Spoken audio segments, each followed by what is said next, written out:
does Thomas decide to close down for 2 days to ensure the safety of not only his employees but the community?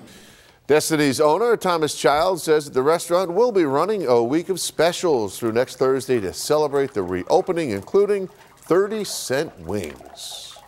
Well, the Buffalo Common Council is expected to soon consider some additional tax breaks for the developer of the former Millard Fillmore Hospital site at Gates Circle. Developer T.M. Montanti says that this is going to be very critical in its efforts to get their stalled $150 million development moving yet again.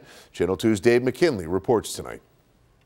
After acquiring the old Millard Fillmore Hospital at Gates Circle, T.M. Montante leveled the site with an implosion in the fall of 2015, clearing the way for $150 million worth of development. The first component was Canterbury Woods Senior Apartments, built by the Episcopal Church Home and opened in 2017. More development was to follow, but here's how things stand today. Uncompleted streets, falling fences, and construction debris punctuated by this giant pile of rubble. Not the view Barbara Maynor expected when she and her husband moved in. We knew that it would be a construction site, we thought, for a year or two, but it's getting to be a very long time with absolutely no action. Canterbury Woods filed a $500,000 lawsuit over the pile and Montante's failure to remove it in November, claiming its ability to attract tenants is being impacted by the presence of the pile, which current residents have actually coined a name for. Mount Montante. Yes.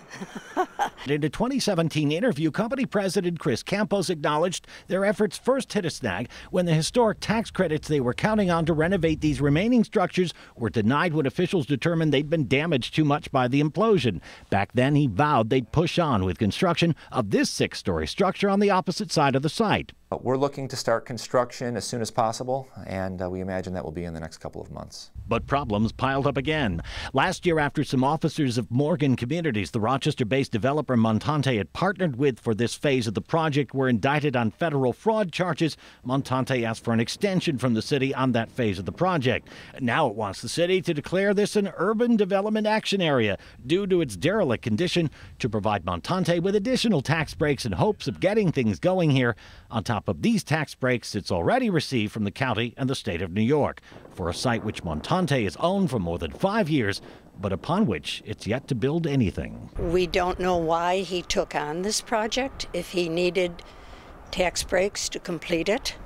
On the other hand, if it's going to move things along and if the city is very careful about how they administer that program, it could work out.